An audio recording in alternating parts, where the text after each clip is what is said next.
क्योंकि ये मन का ही अंधकार है जिसने इस मानवता का बहुत नुकसान किया है। इतना नुकसान तो कभी ये नेचुरल डिजास्टर से भी नहीं हुआ। प्रेमा ने बोला,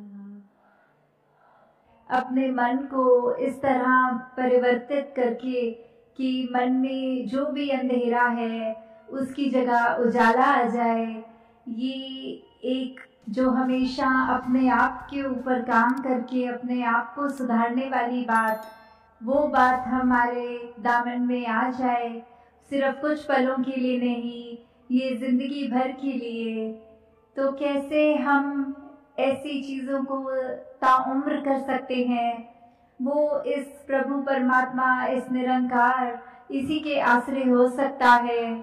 तो सबसे पहला कदम ही इस भक्ति मार्ग पे ये प्रभु परमात्मा ईश्वर, इसकी जानकारी है। कैसे इसको रूबरू देखकर जब एक अपनी पहचान हो जाती है, मन से सारे वो भ्रम दूर हो जाते हैं कि कोई इंसान हमसे अलग दिखता है, खाता है, रहता है, कल्चर अलग है, तो कैसे फिर भी उसमें एक अपनत्व का भाव, एक अपने जैसा है वो इंसान भी, वो भाव से, उस निगाह से उसको देखना, उसको उस तरह एक उसके साथ एक मन में श्रद्धा रखते हुए, उसकी रिस्पेक्ट करते हुए, कैसे हर एक में, चाहे वो कहीं से भी आए हों, तो कैसे फिर भी अपनी ही झलक, अपना ही अक्स सामने वाले में भी देखना। तो जब ये ब्रह्म ज्ञान की प्राप्ति हो जाती है तो मन परिवर्तित हो जाता है। मन फिर हमेशा एक सहज भाव में रहना चाहता है, एक स्थिर रहना चाहता है, एक शीतल उस एहसास में कि चाहे बाहर गर्मी हो, सर्दी हो, बरसात हो, कुछ भी हो, तो भी एक मन में हमेशा ठंडक रहती है। ये एक आनंद की अवस्था, ये ब्लिस की जो बात की जाती है कि एक हैप्पीनेस से भी ऊपर इवॉल्व जो स्टेट है वो ब्लिस की है, कि कैसे इसमें हमेशा इस बेरंगे के रंग में रंग कर ही रहा जाए तो ही वो अवस्था हमारी हो सकती है। तो एक आज यहाँ जब हम आए हैं तो ये भी भाव मन में अगर अपने हम बना लें कि कैसे एक अगर किसी के अंदर की चीज़ जो है या उसके बाहर का एक ऊपरी चीज़ अगर है तो बात तो मन की है। कैसे मनों पे सुधार ज़्यादा किया जाए, ना कि ऊपरी एक अपने तन को सजा लिया या कोई अच्छे वस्त्र डाल के अच्छे कुछ ऐसे आकर्षित रूप को और निखारा जाए, वो तो मुबारक है, पर उससे ज़्यादा अपने मन के ऊपर काम करना है, क्योंकि ये मन का ही अंधकार है जिसने इस मानवता का बहुत नुकसान किया है। इतना नुकसान तो कभी ये नेचुरल डिजास्टर से भी नहीं हुआ जितना मनों की नफरतों ने नुकसान किया है इस संसार पे। तो कैसे हमने अगर ये भाव मन में धारण कर लिया कि हम एक दूसरे के मनों तक पहुँचेंगे, उनको आदर सत्कार देंगे, मन से अपने वैर, ईर्ष्या, नफरत इत्यादि ऐसे भावों को दूर करेंगे, तो ही वाकई हमारा मन वो मंदिर बन जाएगा। वो मन फिर हर एक को यही चाहेगा कि हर एक के जीवन में अमन हो, शांति हो, सुकून हो। कैसे फिर हमारी आदत वो जख्मों पे मरहम लगाने वाली फितरत हमारी बन जाएगी। तो जैसे अभी शहर में भी कितनी बारी देखा है, शहर का नाम बदल गया है, कभी बम्बई था, फिर बॉम्बे, फिर अब कुछ सालों से मुंबई है। तो अगर उदाहरण के तौर पे देखा जाए तो सिर्फ शहर का नाम ही बदला है, बाकी जो शहर के जो नज़ारे हैं वो तो वही रहे, चाहे नाम भी बदला गया। तो ये शहर के उदाहरण से अगर हम ये देखें कि जो मूल है वो तो वैसा ही रहता है, चाहे ऊपर से कुछ चेंजेस हुए भी हों, तो वही हमारी आत्मा, हमारा मूल ये परमात्मा है जो उससे जब आई है और हमारे अंदर है, तो फिर हम चाहे कहीं पे भी आस्था रखते हो, कैसा भी हमारा एक रहन सहन का तरीका हो, तो बात यही है कि उस आत्मा पे फोकस करते हुए अपने स्पिरिचुअल एस्पेक्ट को और मजबूत करते हुए हमने इस जीवन के छोटे मोटे ये मनमुटाव से, तंगदिलियों से उभरना है, इस विशालता की ओर जाना है। और कैसे फिर हमें ये पता लगेगा कि जब हम इस निराकार के साथ जुड़ गए, ये तो अपने आप में इतना स्थिर है, इतना मजबूत है, ये किसी भी स्थिति से बदलता नहीं है, डगमगाता नहीं है। तो जब हम इतने इस विशाल के साथ जुड़ जाएंगे, तो हमारे जीवन में भी कैसी भी स्थिति आए, वो हमको डगमगाने पे मजबूर नहीं करेगी। तो ये हमने ही सोचना है कि हमें स्थिर होना है, तो कैसा होना है स्थिर। देखा जाए तो अगर एक छोटा सा तालाब देखते हैं, एक पॉन्ड देखते हैं, तो उसमें भी काफी बार एक स्थिरता तो होती है, पर वो कीचड़ का रूप वाली स्थिरता आ जाती है, उसमें बहुत ही गंदगी होती है। और दूसरी ओर अगर देखें तो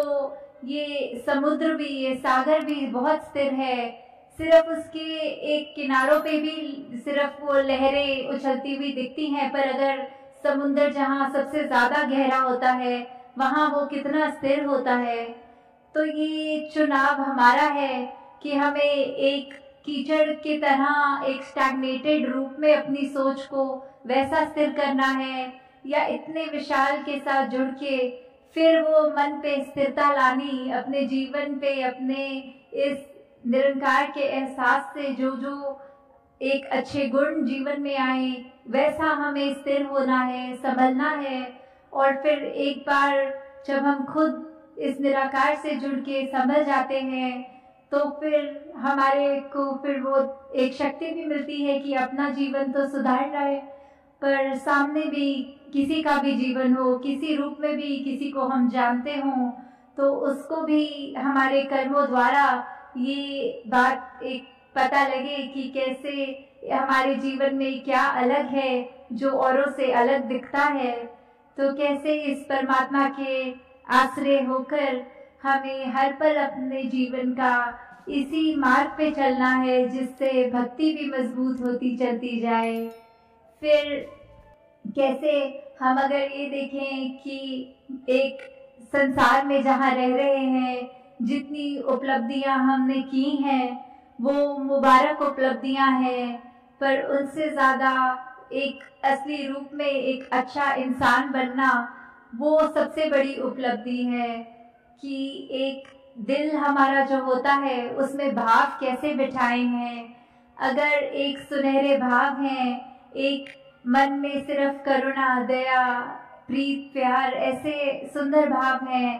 तो वाकई ही हमारा दिल वो दिल बोलने के लायक है। नहीं तो फिर एक पत्थर जो धड़क रहा है वही है, उसने एक कठोर रूप ले लिया है। वो भाव एक दूसरे के प्रति बहुत ही बुरे अगर रखते हैं, तो फिर वो दिल नहीं है, हम मनुष्य नहीं हैं।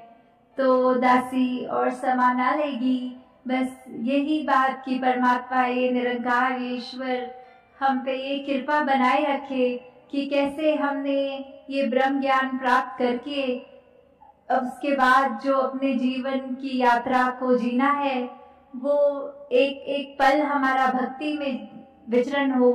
कैसे हम अपने जीवन को इतना खुशबूदार बना लें कि कोई हमारे आसपास से भी गुजरे तो उसको वो महक आए, वो हमारे से बात करना चाहे और बात करने के बाद ऐसा लगे कि वाकई ही इस व्यक्ति से मिलके एक अच्छा प्रभाव पड़ा है जीवन में। तो हमें जहाँ नित प्रति ये सेवा, सुमिरन और सत्संग के ये तीन जो बहुत ही हमारे स्ट्रेंथ देने वाले इस भक्ति मार्ग के जो एस्पेक्ट्स हैं, उससे जहाँ पूरी तरह एक ठीक रूप में जुड़ना है, उस कार्य को कार्य की तरह नहीं ऐसे अपने मन से जोड़ के करा जाए। तो दातार कृपा करे सभी पे कि जहाँ सेवा सिमरन सत्संग के ये भाव आए मन में और दृढ़ भी होते जाए, वहीं हम अपनी भक्ति को भी और गहरी करके इस संसार के लिए वरदान बन सकें।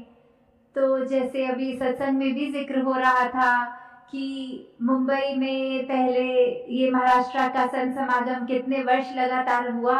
और इस साल चाहे नासिक में हुआ, तो भी आप सब ने जो वो उत्साह दिखाया वहाँ पहुँचे हैं, तो दातार वही कृपा बनाए रखे कि ये सत्संग का भी जज्बा, ये समागम का भी ये एक अपने ऊपर सुधार करने की जो बात होती है, तो ये जज्बा भी कायम रहे। और ये सेवा भी इस ग्राउंड के लिए भी पिछले 10 दिनों से जो सब करते आ रहे हैं, वो भाव सेवा का भी, वो भी एक बहुत खूबसूरत एक सरेंडर्ड भाव में अपने आप को अर्पण करने वाली बात रखते हुए जो करी गई। तो दातार सभी पे कृपा करे कि तन मन धन सभी के सुख हर एक को मिले, और ये अपने आप में हमें एहसास रखते हुए हर पल को जीना है कि इस निरंकार में हम वैसे जी रहे हैं जैसे मछली पानी में जीती है। तो बिना इस पानी के जिस तरह वो मछली का भी गुजारा नहीं, इस परमात्मा का एहसास अगर हमारे अंदर से कुछ समय के लिए भी निकल जाता है, तो वो भी हमारा जीवन एक तरह उन पलों के लिए तो जिया ही नहीं गया, वो हमारी मौत उस समय एक तरह से आ गई है। तो हम हर पल इस निरंकार के आश्रय इससे लिव जोड़ के भक्ति में मगन होते हुए ये पूरी अपनी भक्ति की यात्रा जीवन काल में करें। सत्संगत जी, धन्यवाद जी।